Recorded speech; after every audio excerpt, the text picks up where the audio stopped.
If you know me, you know that I love beauty. All things beauty speaks so much to my life, okay?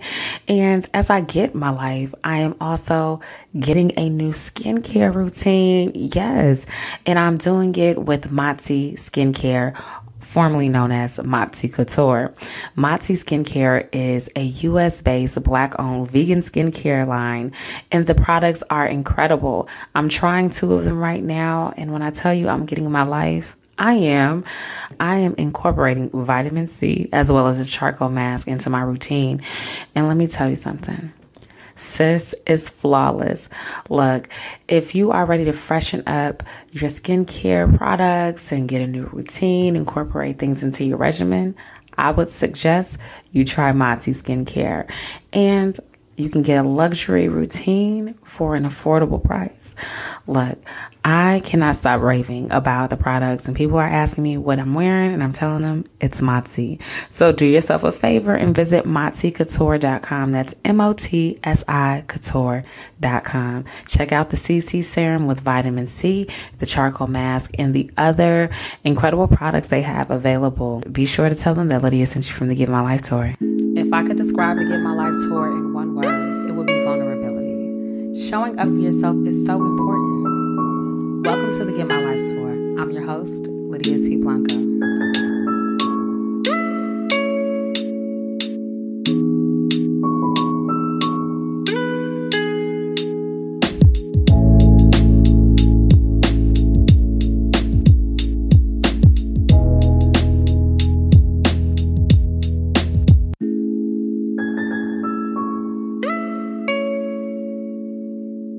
Hey y'all, and welcome to the Get My Life tour. It is me, your host, Lydia T. Blanco.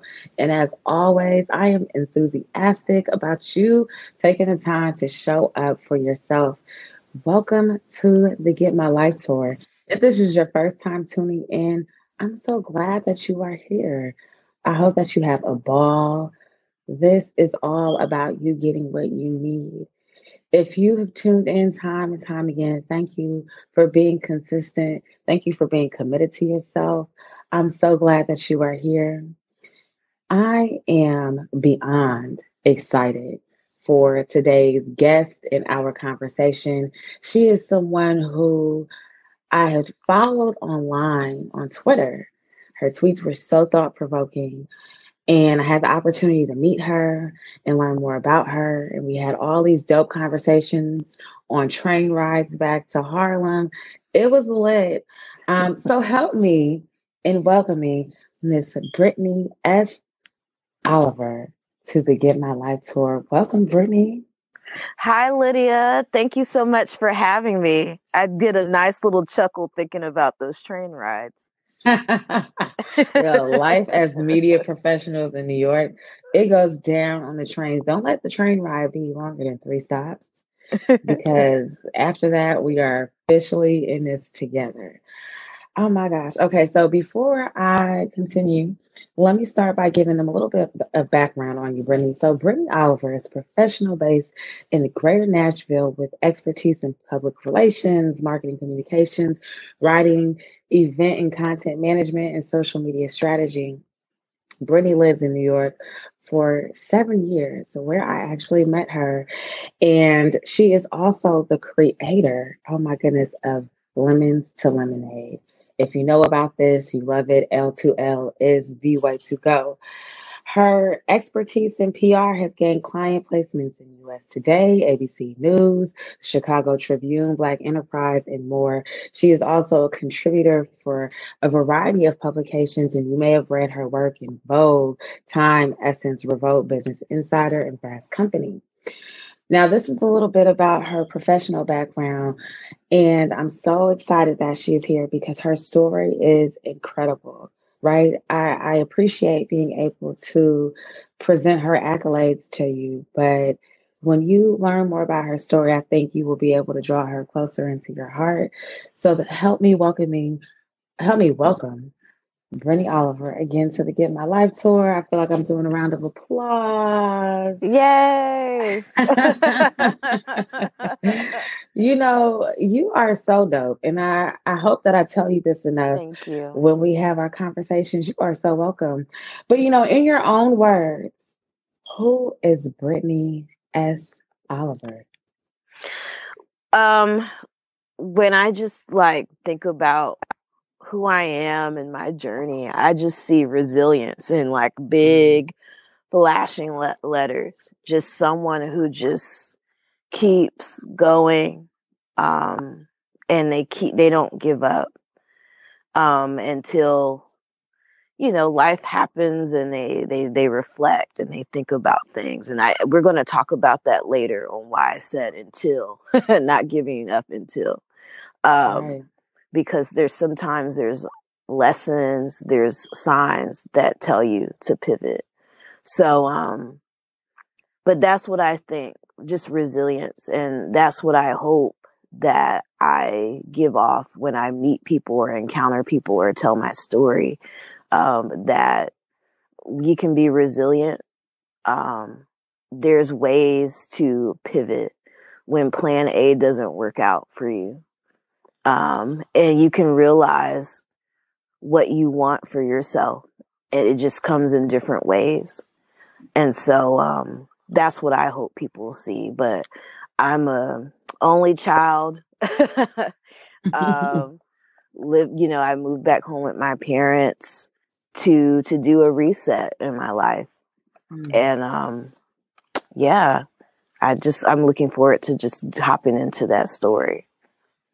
I just reached for a pen and a paper. I am now writing on some Bank of America statement. Praise the Lord for my bills being on time during this pandemic. Right. But I wrote down, and I guess I was mid sentence in writing it, but you said something along the lines, you can realize what you want to do or become. Is that what you said? You can realize what you want to do, or you can realize what you want to become. You said something so profound. And I think it's beautiful, right? Because it speaks to the sacredness of transformation. And I don't think that we think of it that way often, but the fact that you said you can realize, sometimes we are so sure about what we know and who we are and where we're going, and we don't take the moment to reflect and then process so that we can realize what our realities are or what they can be. So I just think that is so key that you said that. I don't even know if you realize you said it. No, but I that didn't word, realize that I said it. it is such a powerful word. Uh, you know, this is why I love having these conversations and actually listening, because there is nothing like getting what you didn't know you needed along the way. And that's what the Get My Life tour is about, right? Showing up for yourself, deciding to be still and literally tune in and get what you didn't realize you needed. That's the biggest, I think, lesson that I've learned in my, I guess life after college, career, is that sometimes it's okay. Those quiet moments are okay. Being still is okay. And when your life isn't busy, or, if you're not booked busy, doesn't mean you're not blessed. That saying that everyone's saying, booked, busy, and blessed. Just because there's moments that you're not booked and busy doesn't mean you're not blessed. And so, you have to learn that, especially when you live in a big metropolitan city like New York. It gives you a feeling that you just have to be on the go all the time. And so, and social media gives you this appearance where you feel like you have to be doing something. You have to have something going on. So we constantly are on the go, striving, thriving, never taking those moments to really reset, reflect. And I think with COVID-19, this has been the moment where a lot of people have had to stop running because they couldn't run anymore. And they're having to face some of the things that they've been curious about, but they haven't been wanting to face in terms of where they're going, where they're headed. And I think after this, people will really, I think we're going to see some changes, and we're starting to see that. Like people during COVID, people are realizing, man, why do I live in this big metropolitan city? This is a lot. I can do life somewhere else, you know? So you're seeing people move. You're seeing people get engaged and married to people that they've been dating for a long time now. Today they said, you know what? Why haven't we done this? Like, let's go ahead and do this. Like, what are we waiting for? And, you know, families becoming more of a priority for some. Most definitely. So you're just seeing a shift because we've had to stop. We can't go. We can't turn the other cheek.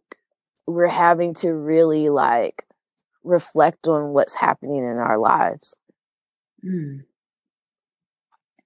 know what? You're not going to keep me silent this entire stop on the tour, Brittney, okay? That's what you're not going to do, but it's happening, okay? Look, I'm over here taking notes. We're seeing a shift because we had to stop. Somebody write that down. We're seeing a Girl, shift. send me these let me tell you notes something. so I can tweet them out. This is all you right now. This is all you. Come on now, greatness. We're seeing a shift because we had to stop. I just Googled the word realize, right? I am a word buff, you know, being a journalist. I'm like, okay, I should know what this word means. And as defined by Merriam-Webster, realize means to become fully aware of something as a fact and understand clearly. When you said we're seeing a shift, so we had to stop, that sounds like coming into that moment where you have to understand clearly or you become fully aware of something as a fact, right? You saying, look, people are now getting engaged. Like, okay, it's a fact. We've been in love. We need to do this. Okay, cool. It's more clear now. I need to spend more time with family, reprioritize. I need to move out of New York. You know, that has become clear to people. Being consumed with the aesthetic, with the lifestyle that often does not feed or support us is an addiction, right? It's an addiction within our industry as women in media.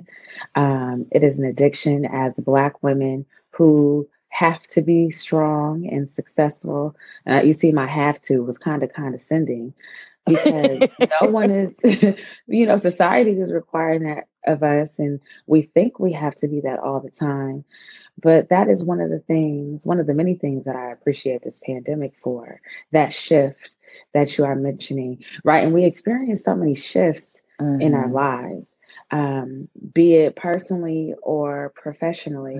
I love that, you know, we have this contrast now as well. I was just in the Bay Area. We were having our pre-show call because I decided to leave Harlem during the pandemic. You have exited New York and have been wherever you wanted to be and are residing in Nashville. But at some point you decided to go home because prior to the pandemic, you had your own experience where you were shifting, and so was the atmosphere, and you decided that it was time to go. Right. And that's where I'm excited about this conversation going to Nashville with you. You have created Lemons to Lemonade, which has really opened the eyes of so many. And that began with you telling your story. Tell us more about your Lemons to Lemonade story.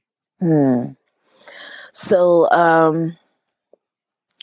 for me, so my Lemons to Lemonade story, how all of this started, it's twofold. I'm so happy that the story and organization has created so much impact for so many others. But man, has it saved me. I felt when I was going through my Lemons to Lemonade. So my Lemons to Lemonade story is when I graduated from college, Little did I know that I would go on over 100 interviews to try to get a PR job. So imagine you graduate from Howard University, and if you understand HBCU life, there's a culture of excellence that you're in. And it's nothing less than that, right? So it was like a competition in college. All of us were trying to see who could get the most internships. And so by the time I graduated, I already had, 6 under my belt, fully prepared. And so did my peers in my graduating PR class. We all had about 5 to 6, some 7 internship, like real experience. And yet only one of us out of our class got offered a full-time job. We were ready to go. There was nothing more that we could do, but everyone was kept telling us, oh, take another internship. And I'll never forget us huddled in a corner after the PR fair or towards the end of the PR fair. And everyone looked so sad. And I said, why do we look like this? And it's like, because we're tired of people telling us it's not enough. And we didn't even start our careers yet. But at that moment, it was already like, we've got all this experience and that's all you have to offer us is another internship. Like, what more do we have to prove? Right. And so just like the rest of my peers, we went to the market taking another internship. And so for me, that internship moved me to New York. I was working for a mid-sized agency that had an office, taking over one of the floors, of the Empire State Building. Like, I literally could see all 4 corners of that beautiful city. I was in the middle of it, the thick of it. New York was my dream, and my dream was to conquer PR, and I was there, and I said, this is it. I've made it. But little did I know that after that experience, I would go on those 100 interviews, and in that, it was a lot of rejection. That bright-eyed, bushy-tailed young lady, like, changed. My light kind of dimmed a little bit. I didn't have as much confidence in myself. And rejection was hard because up until then, people told me yes. I got a yes based off merit, and not anything else. I didn't know what nepotism was. I knew of racism, but I always felt it can't be the color of my skin that's preventing me from getting something because I'm good, and that should like overturn anything, any racism, any prejudice. I'm good at what I do, and I just refused to like let the color of my skin be a factor. So I carried this weight, this burden of these no's, trying to find a fault in myself, trying to find a way that I could correct it because I couldn't allow something that was out of my hand to be the reason why I'm not living my dreams. And so just imagine that weight that you carry when you just don't accept those things. When you put blame on yourself that shouldn't be.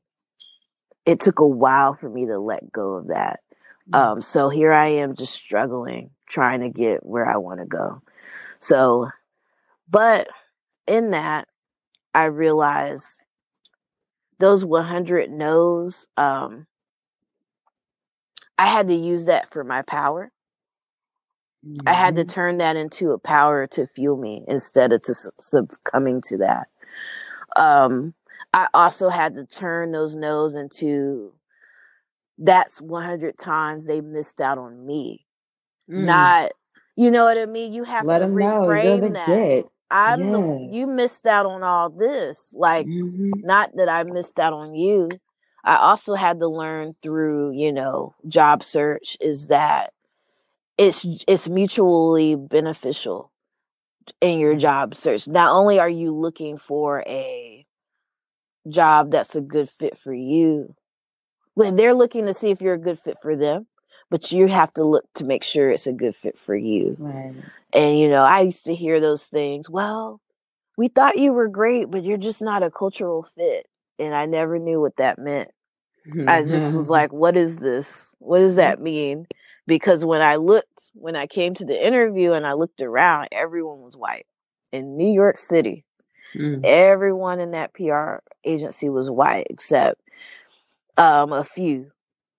And a lot of times, especially in like a mid-size, small agencies, people of color were the receptionist or housekeeping or, you know, any of those other parts, and not someone who was functioning within the service of that particular company.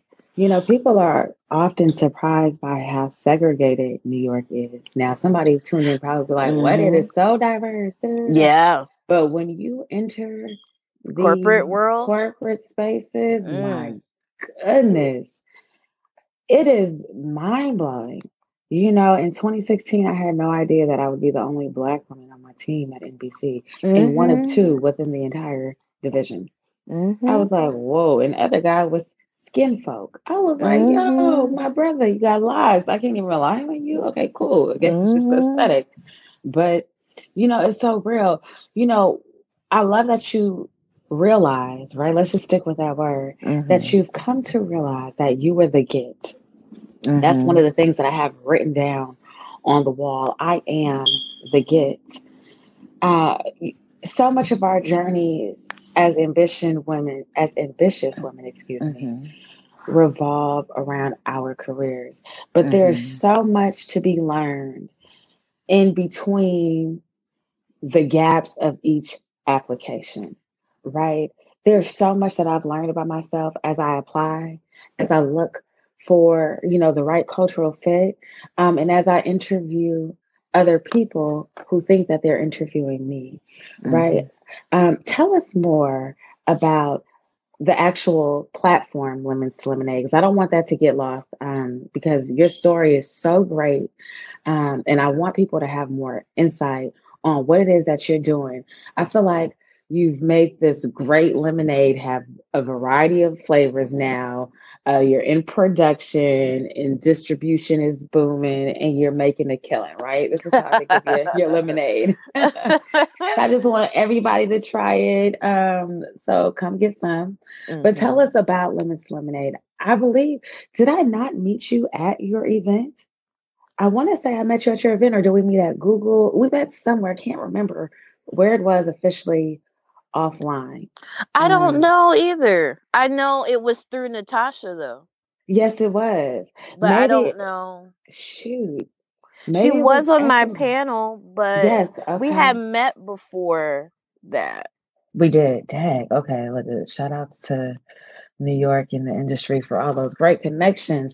But okay, tell us about Lemons to Lemonade, because you really do something that a lot of people didn't have the courage to do in 2016 as a media professional and as an independent person, right? I know that sounds crazy, but you are ahead of the curve curating events, and you had people reaching at you from every direction, okay? And those who had more resources than you, who weren't interested in helping you, but wanted to take, right? Oh, So tell us a wow. little bit. You know, just to get my life tour, okay? Yeah, Keep it thanks all for the way real. observing. Yeah, you But know what? yeah. So Lemons to Lemonade, the organization. So if you networked, you know how awkward it can be. But you know how vital it is to upward mobility in your career. And so as a media professional in New York, networking was the thing to do. Like, you had to do it. And so I was, you know, even in those 100 interviews, after the 100 interviews, I'm in these spaces networking. And I didn't like how people made me feel. I didn't like the way people curated these environments. Because if you were already popping in your career, if you didn't have a cool kid's job, like, and when I mean cool kids, that's working for a major company that's recognizable. So Right. your NBCs, your Facebooks, your Snapchats, Mm-hmm. Instagram, you know, those things carry weight in these rooms. So when you introduce yourself and someone's like, "Oh, I work for whatever," you see that person has all of a sudden has this long line or a whole circle of people like eyes wide open, like, "Oh my gosh, that's interesting." Right? And then when they ask you what you do and you're like, "Well, I'm trying to be, or I'm aspiring to be," or you introduce yourself as like a freelancer, a consultant, there was back then there was this shade around that, like, "Oh, that means you really don't have a job," or that means you can't immediately help me. And Oh. so I literally had someone, like, literally, he was like, "I work at BET, and what do you do?" And I said what I said, and he literally walked away from me. And I was like, wow. And Oh, he so tripped. Like, so I, once I got a little bit more established in my career, I wanted to change what networking looked like for us, especially Black professionals, because the more I was sharing that Lemons to Lemonade story, that my personal narrative, the more I was seeing more people of color who have all this good potential, all these good skill sets, who are trying to get the jobs that they're looking for. They're trying to work at companies that they want working for, but people dismiss them. They need a space. We need a space where we can go and be seen and heard and not feel less than. I didn't want it to feel like a cool kids crowd. I wanted people to feel like if they came to this networking mixer, they can meet friends, meet relationships, and take away great insight. And so my goal was, one, to create that space that felt safe and felt impactful. Two, we don't have enough people of color on these stages talking about things outside of D&I. And so I wanted to create a space to put millennials and mid to senior leaders that are of color have stages to share their story, to share their insight, to be impactful. And so those were the two things that I really wanted. And in doing that, it created a lot of support. So many people came out. And what I love about it is that it's created opportunity. The first mixer I ever had, 3 people left with opportunity. One person, I'll never forget it. Mark C, before he became Mark oh Clennon, before yes. he became like You put him doing. on that panel the day or the week he quit.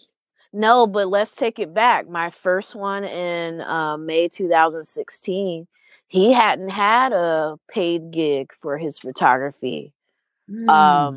He didn't take the pictures for my mixer, but he was networking, and Minda Harts networked with him, and she hired him for her upcoming event for him to take pictures.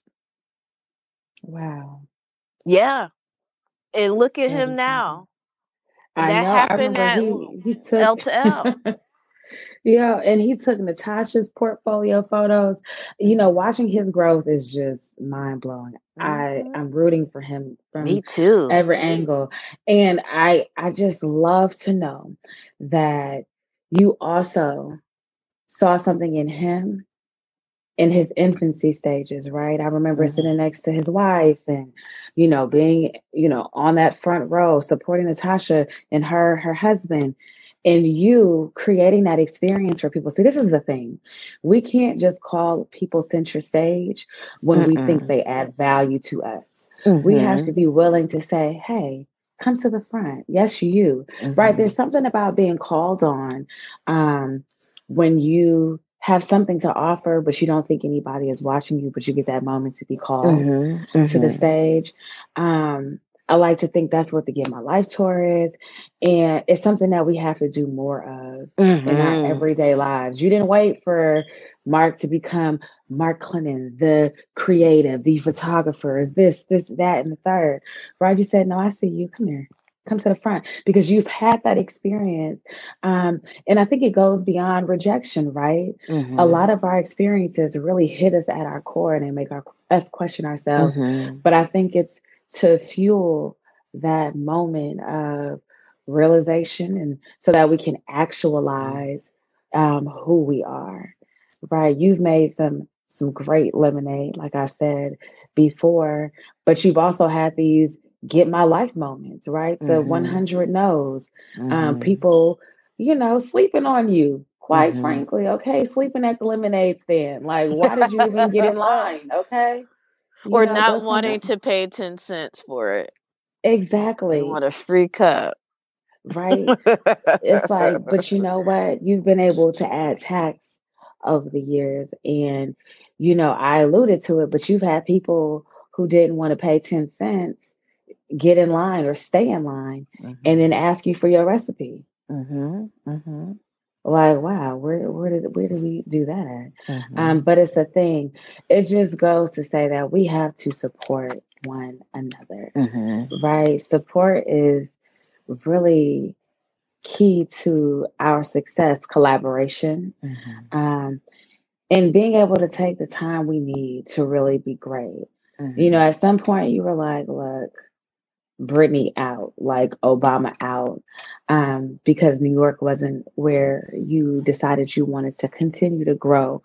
What was it like making that decision and the unpopular decision to leave, right? And I say unpopular, because people will stay and ride it out, struggle in isolation, and then come out the house tailored, okay? Put that Visine on after a long night of crying and being up all night because they can't get it right. But at some point you were like, you know what, look, it's bigger than me and it's bigger than New York. What was it like making that decision after finding success here? Oh, it was so hard. It was so hard. I think about that a lot. I remember when I finally made that decision, I was in Italy for my birthday.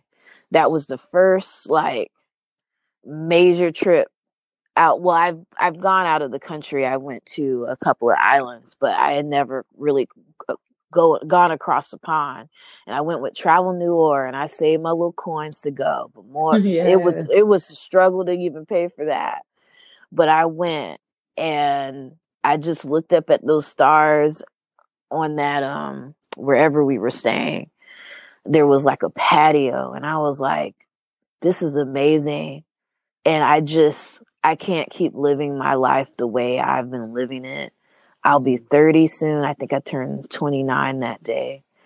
And I just want to go into another decade just doing something that makes more sense than this. And so that was my birthday wish. And literally got back to New York 2 weeks later. The company has a meeting and says, we're going to make everyone remote. We're closing down the office because we can't afford overhead. And this will help save and decrease layoffs. Because up to that point, I had survived about 3 layoffs from that company. So I never felt like I could breathe.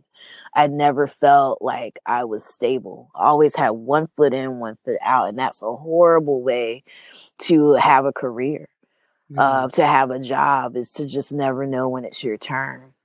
And so for me, because of that, I always had to work. And so I'm freelance writing. I'm trying to find a way to really monetize L2L, but L2L is my passion.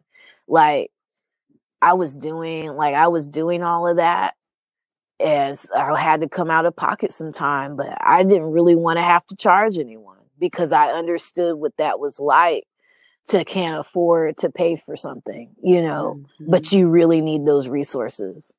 Right. And so it took me a while to like get to that point where I'm like, okay, I really need to charge because I can't keep, you know, having free events like this, because it's so much on my pocket. So it was just a lot, just working just a lot and never feeling like it was enough. I think that's what it really was for me, Lydia, is just New York always felt like I didn't have enough money. My jobs didn't pay me enough. I didn't have enough to keep up with whatever the Joneses, you know, but instead of the Joneses, it's, you know, Nicole and Nikki and Jasmine and whoever, you know, the girls and the media that get to go because on social media, they have the cool job, they get to go abroad, and they have a nice looking apartment, and it doesn't look like, and they have Louboutin, and it doesn't look like they're sweating, right? So I'm trying to keep up with that too, and be at brunch, and be there for my friends, and be there for my family, and it just was a lot. It was so much, and I contributed my experience to an article that just recently came out for The Cut. And it's pretty much Black women and what it's like to experience burnout. Girl. And so my burnout, I stopped being enthusiastic about anything except lemons to lemonade. It was really hard to push through at my job. But it impacted my everyday. So, you know, right before I left New York, I started to get the severe pain in my shoulders. I couldn't sleep at night.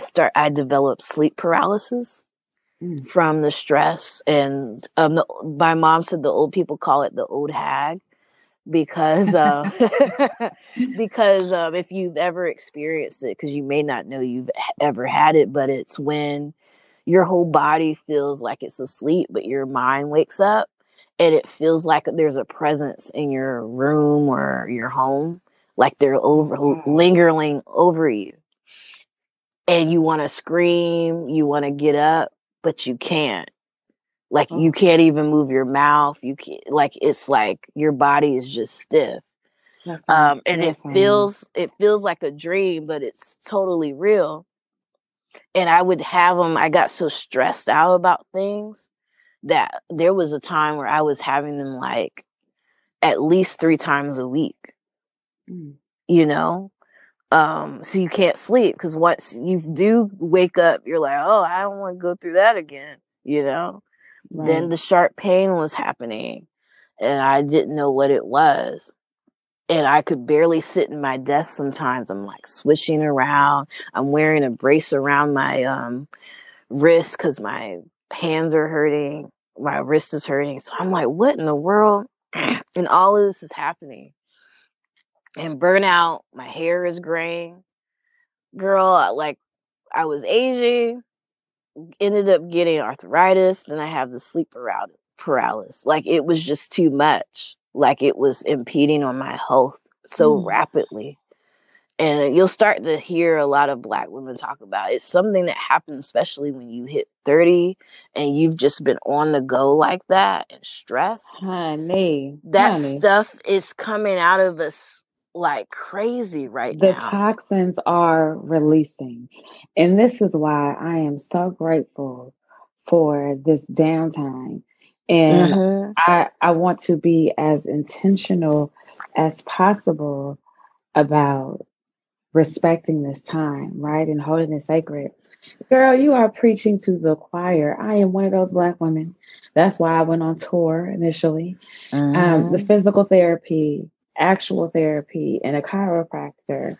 You know, this time around, I'm like, okay, let me make sure I partner with a trainer because there are ways that I have to be mentally fit, but also physically fit and make sure that I am well. Like wellness is now a priority. We think we have to spend so much of our 20s going and getting it. And it's Mm-hmm. like we literally cannot get it because we've been going and going and going and Mm-hmm. going.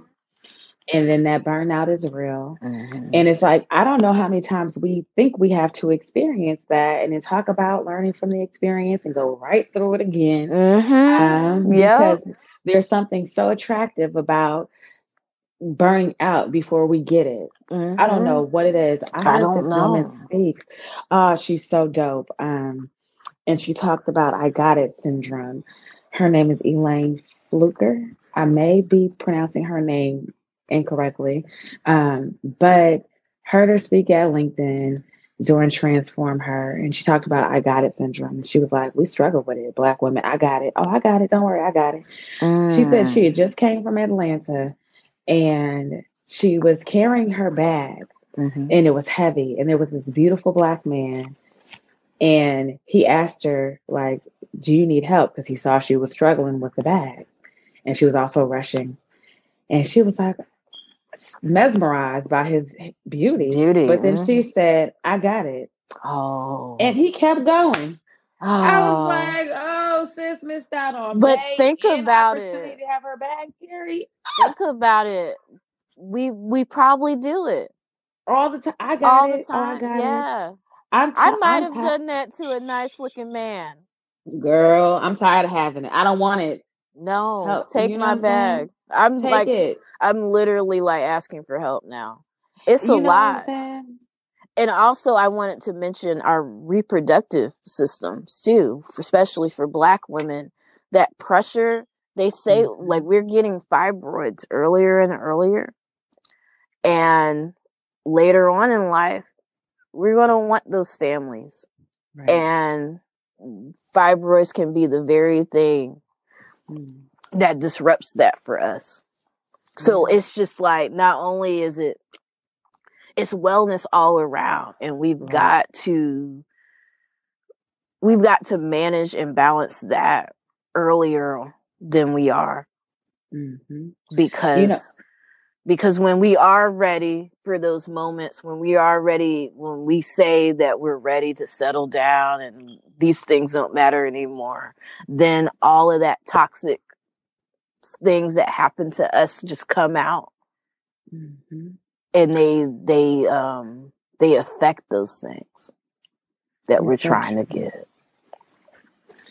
You know, I have to ask, what are some of the things, the positive affirmations that you speak over your life as you continue to make lemonade?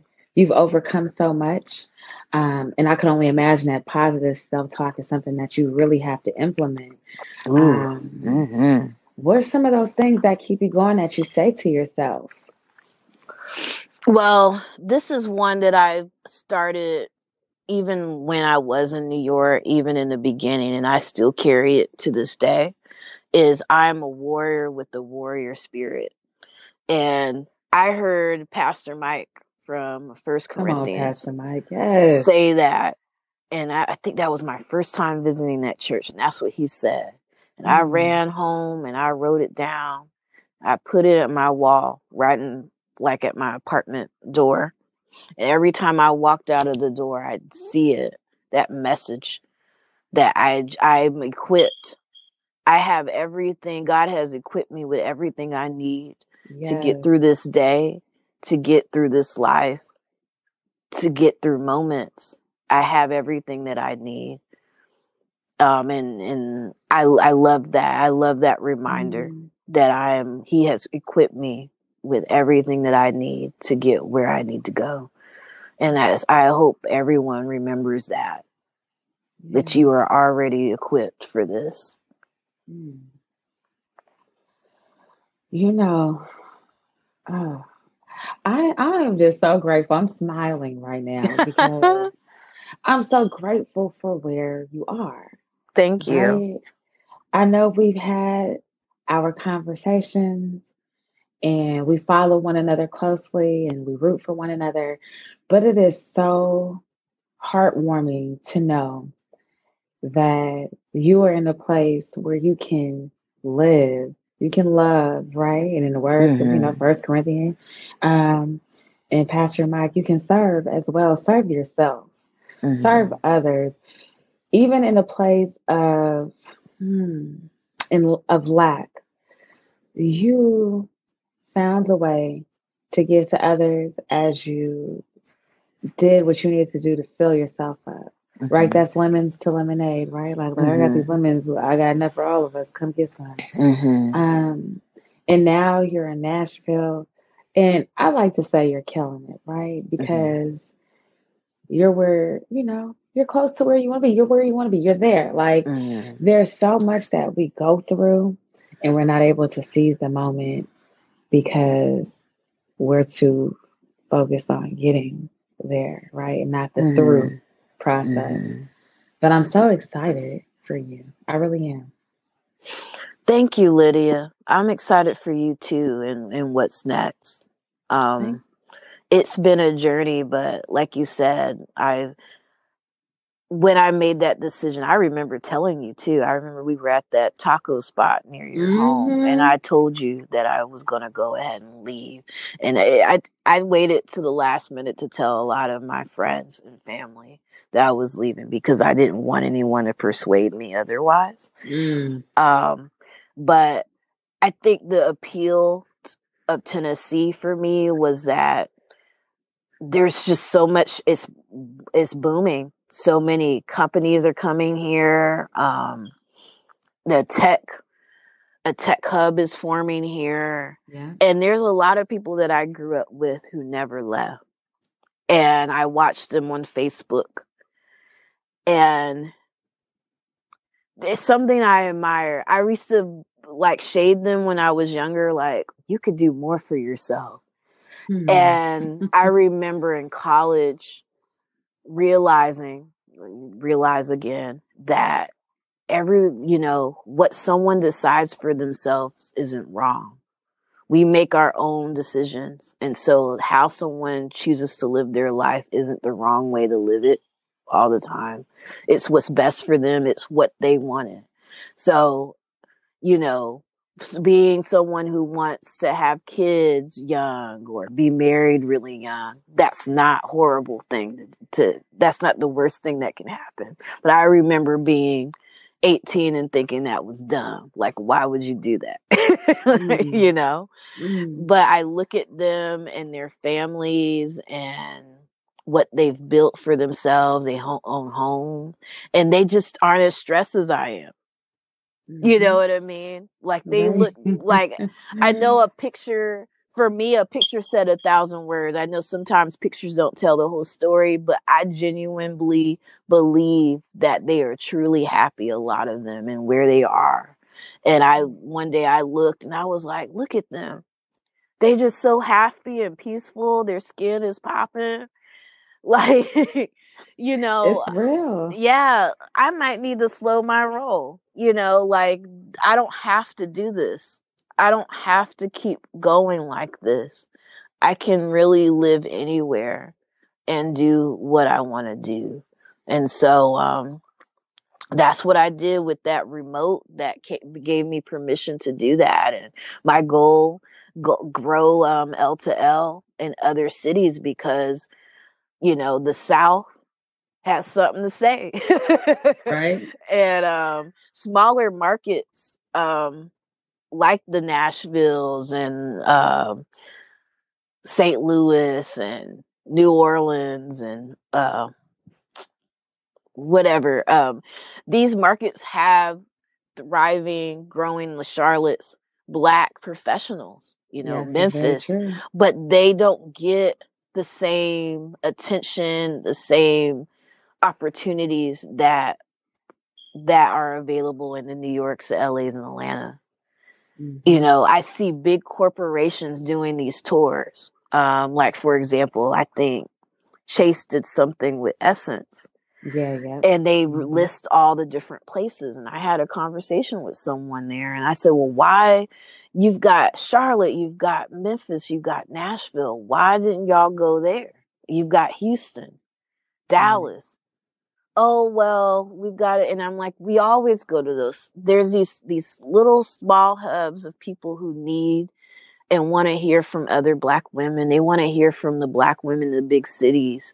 They want to have that exposure. They want to network. And those opportunities, people in those communities aren't creating it for them. And they're looking for someone to come. And so that's what my goal is to serve the smaller, those mid-sized hubs of Black women, women of color, who are like, I want these tours, these conferences to come here too. I can't always afford to fly to New York.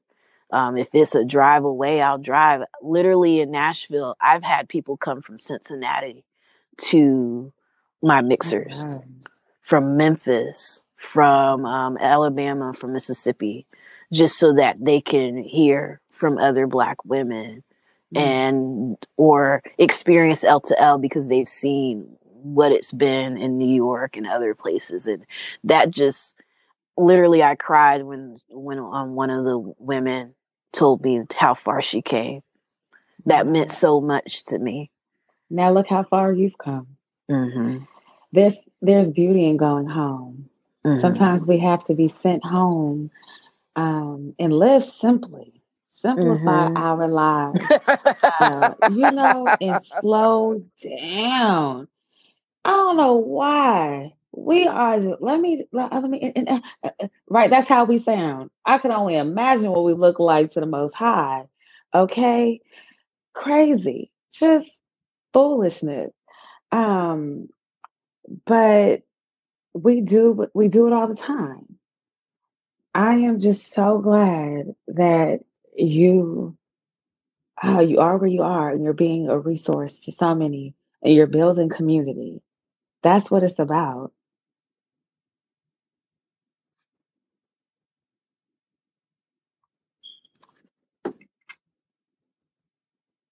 Let's see. Okay. Brittney, I am still here. Let's see. I think we're having a tech issue because I can't hear you anymore. 1 second. Hello? Yep, you're back now. This is so odd. You can hear me? Uh-huh. Okay, perfect. For some reason the audio dropped, but don't worry, I edit, so this was perfect. I was saying that I'm so glad that you are where you are, and that you're being a resource to women. Sometimes you have to go home so that you can get what you need. I also love how you spoke about thinking that others living simply was just, you know what I'm saying? But we have to see those things. They're reminders, right? I love getting glimpses of other people's lifestyles because sometimes they're just like context clues for it, right? And I believe that God speaks to us in those moments. You're like, oh, wow. And I'm like, you look up. And I remember hearing all these great women in the industry saying, I looked up and one day I was 40, I was 36. I was 75. I'm like, okay, Granny, and they're like, life happens. Life happens. And they were like, the families, saving more. I was buying red bottoms instead of investing. I was trying to keep up. My whole 30s, I was trying to be someone else. And I'm like, yo, I don't want that for myself. I don't want it. Where he at though? Like I want to, you know what I'm saying? Like I'll trade it in, become a mommy blogger. Where he at? But, right, the story of our non-Black counterparts at 23 in corporate. Okay, cool. But we have to come to that moment of realization, and really appreciate it, right? And I love that you said how they, what they chose to do with their lives, like that's on them. You can't shun anyone for that. I tell people all the time, and it is one of the things that really is rooted here on this tour, but is how you live your life is your business, right? As a journalist, as someone who is an entrepreneur, a budding entrepreneur, but is truly focused on wellness, right? And I'll say success to bunch it all together. I tell people all the time, how you live your life is your business. Literally. And if you are an entrepreneur, it is an extension of your business. We have to be healthy and whole in order to achieve, in order to create wealth. Like, we can't make money when we're dead. Mm-hmm. And we can't fully live if we're focused on the wrong things. We have to make those unpopular decisions. We got to be willing to go home. We have to be willing to bring our resources back. You've been able to do that. Like, the fact that you said, like, these major corps are overlooking people who need them the most, it's a real Mm-hmm. thing. You know, I've experienced that, being overlooked. You've experienced that. So the fact that you've been able to say no, no more. Like, let's do this Mm-hmm. for all of us. It's just Mm-hmm. so dope. Thank Like, you. the abundance is so exciting to me. And it's Thank because you you. said yes. You're welcome. Saying yes, man, sometimes we have to reject ourselves and the things that we say we truly desire to Mm-hmm. get what is for us. Mm-hmm. Man. I really, at the end of the day, we want to live the life God has laid out for us and his purpose for us.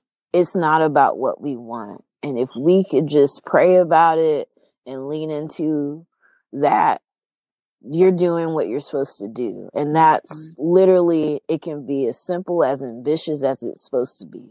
And that's really what I wanted. I just, like you said, there were those moments I had to sit back, reset, and reflect. What is it that I want for my life? Because what I'm doing now and where I'm going isn't it. And so I had to really pray about that. What would be the next step? Where am I supposed to go? And that's how I ended up home, and in doing that, it's been twofold. God has given me so many opportunities. I did get laid off from that job, but it wasn't the end. Yeah, I sacrificed independence from that. I couldn't move into an apartment and do all of this stuff independently like I was doing. It prolonged my stay at home, but it's not a bad thing because it's been a blessing to get to know my parents during this time. Also, I've never traveled as much, and really tapped into storytelling.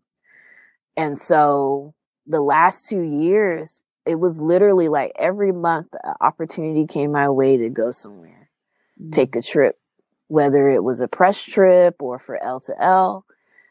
I got to go and see some of the world that I never got to do before. And it was amazing. I got to meet so many people, and that goal, that dream of mine to take Lemons to Lemonade on tour and go to other cities actually came to life. And it was just amazing. And the storytelling really helped to hone in to what is it that I want to do, because I can't, PR isn't it. I know that was my goal in the beginning of the 100 interviews, but that's not what I should be doing. I have to pivot. And I fell in love with storytelling again. And how can I make that a career?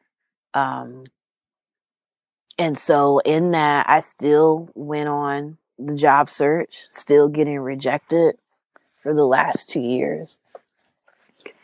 And then I realized there's two things, because we always talk about this thing called a dream job, right? Mm-hmm. And we forget that a dream job encompasses two things. You have your ideal role and your ideal company. And if you don't have both, you really don't have that dream. You really, truly never be satisfied with where you are. And a lot of us job search the backwards. So for me, I wanted to be in tech. Tech is it. After, doing a lot of interviews or interviewing people in tech, tech's the future. You can get paid really well in tech. With the D&I conversations happening, you feel like there's opportunity for you and you can transform things. And so that was where I was eyeing, and it's the cool kid's job, right? So here I am, like looking at the company instead of really eyeing the role. So I was applying to these jobs, and sometimes the roles weren't really ideal, but it was like, oh, it's a foot in the door. So I'm trying to like make myself fit so that I could work at this company. And of course, I'm going to get rejected, right? And I didn't understand what was happening there until I was like, you know what? It can't be about the company anymore. It's got to be about the role. Can I get what I need from a role? Build up my skill set, be able to play around and really learn or master some of the CRM tools. So, just different tools or systems that particular companies or industries use to achieve something. Can I master those and then work my way to pivot to that dream company? I can do that. And so in doing that, I focused on branded content because I love storytelling. I saw roles where I literally could do L to L in a corporate setting. So that was what I like focused on.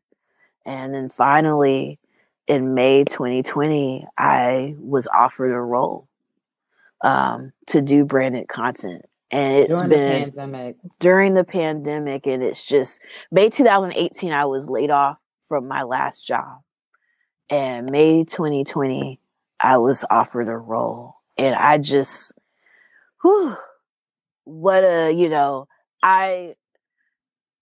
Lydia, I'm like no longer that girl from before when this Lemons to Lemonade started. My story, I am in a whole new chapter of life and a whole new chapter of lemonade. Girl, a different flavor, rather. Instead of the regular lemonade, we're adding flavor to it, girl. Strawberry, cherry, whatever. Yes. You know what? I don't know why I just heard Diamond from Choir Mob in my head. Oh no. I got two flavors of that booze. Oh, the raspberry, blackberry. Come and get this one. You know what I'm saying? Sometimes you gotta turn that. But I don't know why I went there, even though you talking about lemonade. I just went to Rock Your Hips. But yes, that's refreshing. Lemonade is so refreshing. It is. Right? That is what we look forward to after the hard work, after the long hours, after just the intensity of whatever it was that we were doing. To be able to pour a cup of that, to be able to be filled that way, to be able to serve yourself and in that way is what we need. Like you have been working on this batch of lemonade and perfecting the recipe and effing it up and then adding something, maybe it's a little brown sugar this time. Maybe we're gonna add a little lavender. Maybe it's a little salt, I don't know what it is. But it is your time. Thank you. It is your time. I'm all hype. I feel like I can just work on my mixtape right now and drop it tomorrow. Lydia, it's nice to be able to sit down somewhere and drink some of the lemonade after you've been working on the batch.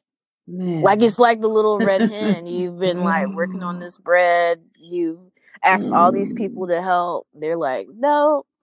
And then finally the bread is ready and you're ready to eat. Yeah. And it's really great to just sit down somewhere and drink on this lemonade. It's refreshing, and that's what I hope for so many of you all is that are going through those lemons, like to get to the point where you can breathe. Because when I told some of my peers, the first thing they said is, yes, you can breathe, because they knew that I've been on the go. They knew that I've been just working, just making that lemonade. And it's like, yes, like you could just sip on it, girl, like rest. And I'm kind of tearing up now because, it's been a long road, a long journey, and it's been bittersweet. And it just feels so good to be able to just breathe, because it's hard to work on your dreams when you live in a space of scarcity and lack. Sometimes you're not good to yourself. Sometimes you're not good to the people around you. You're not as good as you could be. Sometimes you just can't be that inspiration. I think other people, if they had those 2 years, sometimes I felt like I didn't do enough in those 2 years. Here I go with that enough, right? But I did the best that I could in the space that I was in. Because sometimes we're always trying to be on, but at the time I needed people to fill my cup. Like, I couldn't always be that inspiration, that motivation for someone else. I needed people to be that for me. So that I could keep going, so that I could keep making that lemonade.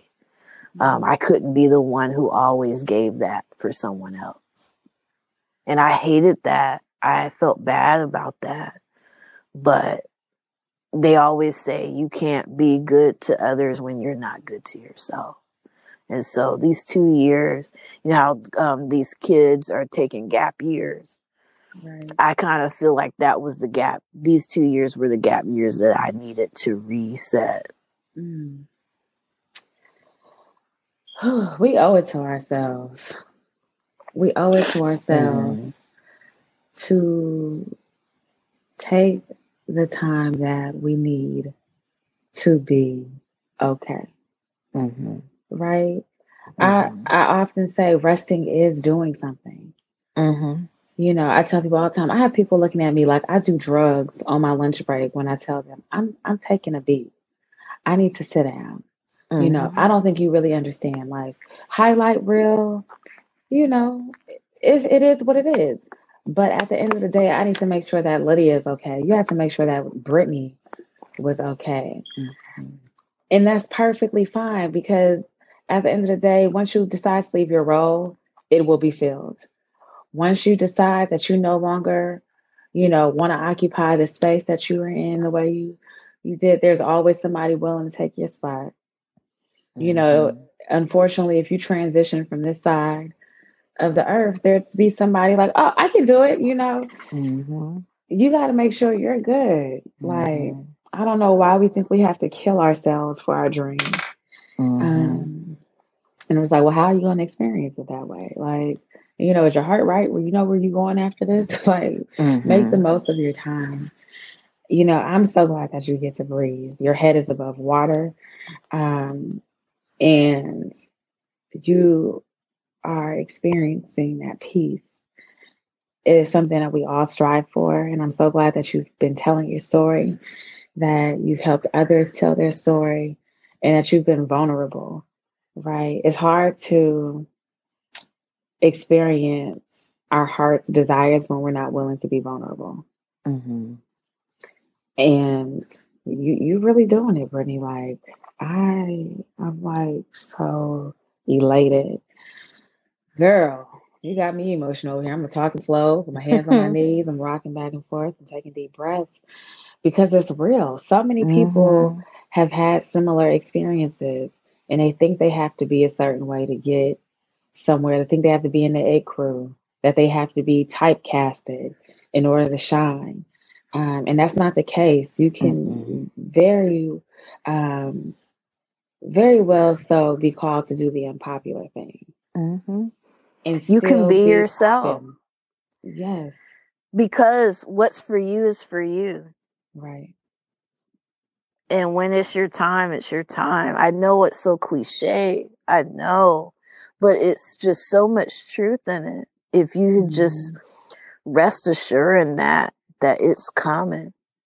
It's coming. Right. Oh my goodness. Okay, Brittney. You have dropped the mic a couple of times during the stop on the tour. I'm over here taking notes, and this is great.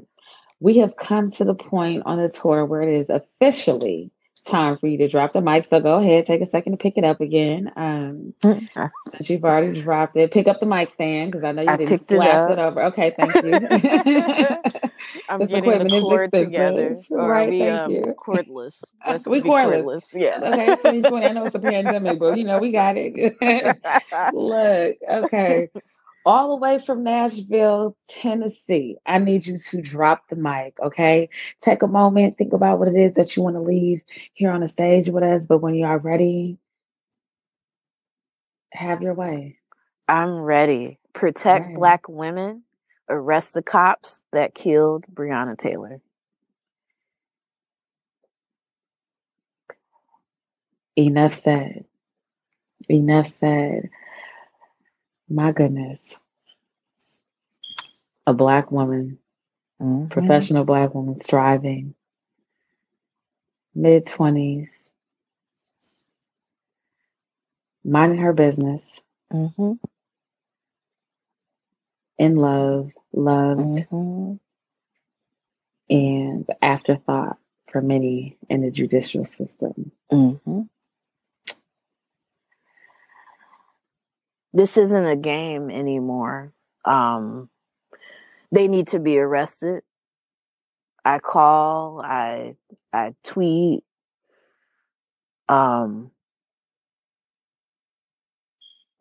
She can't be overlooked. We can't just have her mural up, her pictures on covers. We can't forget her name. And then also say his name, and that will be Kentrell Caraway. Justice for Breonna is justice for him because he didn't get it. That's my cousin. Yes. And he was killed by cops in 2016 in Miami. So justice for one is literally justice for all because there's names that we don't know. Exactly. There's stories we haven't heard, and they won't get the proper due process, the proper justice. And so for the women and men who we're so close, we've got to get it. We've got to get it for them. Well said. I agree with you 100%. It's up to all of us to do our part. It truly is. It's not enough to sit back and just watch or like, share, comment, repost. Like, we have to do the work. As you continue to do your work, Brittney, let people know how they can stay connected with you. Yes. So please visit BrittneyOliver.com. There you can keep up. Please, I recommend you sign up for the bi-weekly newsletter. Every Thursday, on the IG Live for Lemons to Lemonade, we're talking to different women and men on their Lemons to Lemonade journey. So tune in 5:30 Central Time on Thursdays. And then I have some upcoming master classes coming up, as well as workshops. So stay tuned on that news. But the best way to do that is by signing up for the Lemons to Lemonade newsletter. Yes. Lovely. And as always, you can stay connected with the Get My Life Tour. Visit the getmylife.com. Stay connected and follow on Instagram, on Twitter, Facebook. Join our Facebook group. Search the Get My Life Tour, and we shall pop up. If you want to stay connected with me personally as a journalist, storyteller, Black girl out here getting it, be sure to follow me on Instagram or on all social platforms at Lydia T. Blanco. Visit LydiaTBlanco.com. We have some exciting things like merchandise and apparel coming out soon. Ooh, I'm so excited, y'all. I'm hype. It's kind of cute. And, I will, end on this note. Do your part. Make sure that you continue to show up for yourself. And help me thanking Brittney for her time, for showing up the way that she did. Be sure to stay connected with her and with yourselves, right? Continue to make lemonade, and do so enthusiastically. It has been real. Brittney, thank you for taking center stage with me. Thank you for having me, Lydia. This was amazing. You are so welcome. Until the next time, I will see you on the next stop of the Get My Life tour. It has been real. Peace.